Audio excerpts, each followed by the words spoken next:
What is a dream? The universal question everyone ponders about. A dream is a message which comes when least expected and the conscience lets loose its defenses, a way of the subconscious mind to unlock our deepest thoughts from within. It elaborates everything that we have lived during the day, allowing us to let out our fears and anxieties show through a clutter of images, sounds, colors, and sensations.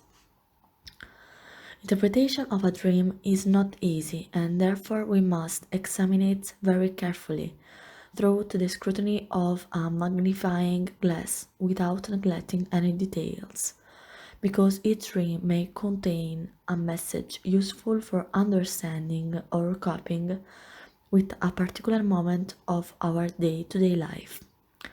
It is also a belief that dreams are not only suggestions, but also messages or signals from beyond the divine world in form of premonitory dreams.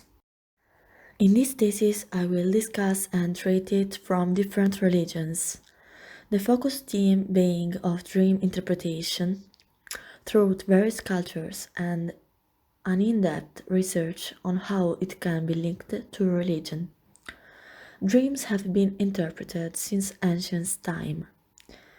The Egyptians believed that they come from the divine words and they were the first to use dreams in the form of medicines. The Babylonian culture believes that dreams were a source of truth. For shamans, dreams are communication with the spiritual world. According to many indigenous people, dreams represent real experience of the soul that leaves the body during sleep to travel to other worlds. Shamans use lucid dreams as they go into a trance so that the physical body and the spiritual body, the soul, separate from one to another. This practice is known as astral travel or astral projection. During the Middle Ages, the divination practice was linked to dreams, which were connected to the positioning of the stars from the moment a dream was formed.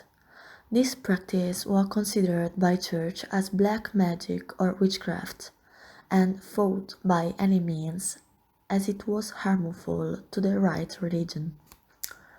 After having outlawed it with the Council of Antioch, the church found this practice with its own weapons by printing the most famous book on witchcraft, the Malleus Maleficarum, the witch hammer.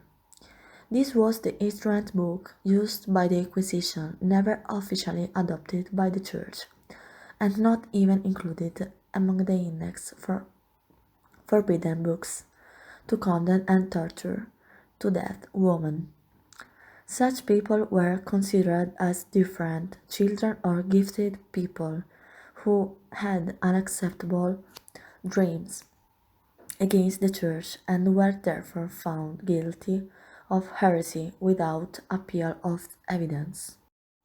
In one of the Asian cultures, such as Tibetan Buddhism, there are three types of dreams: ordinary dreams, clear dreams, and dream of white light. Their philosophy is an ancient practice of meditation based on the belief that mind control is self realization through the control of dreams. During to another culture, still in the Asian continent, the ancient Chinese attributes great value to dreams as a means of exploring the spirit worlds, and as it was believed that they reflected good or bad luck in them. The masters of the spiritual cultivation of the Taoist school believed that the dream is an allegory for the human condition in the real world.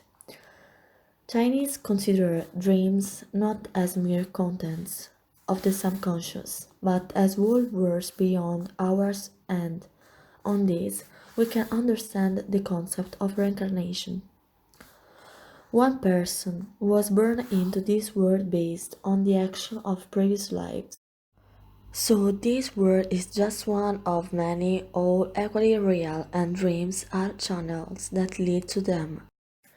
Turning to the Arab Islamic culture, where Muhammad was given the nomination of a prophet by the Archangel Gabriel through a dream, and despite not knowing how to read or write, he was always given the dream of giving life to the Quran, assuring the Islamic people that prophetic dreams are a revelation of Allah.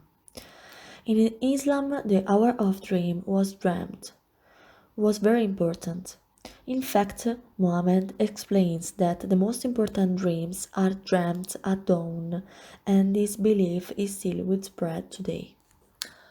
In ancient Greece, it was believed that during sleep, the god Asclepius, the god of medicine, visited people to heal and guide them. Instead, in ancient Rome, the importance of dreams is looked down upon. The Romans thought of them as simply fanciful manifestations, like old wives' tales.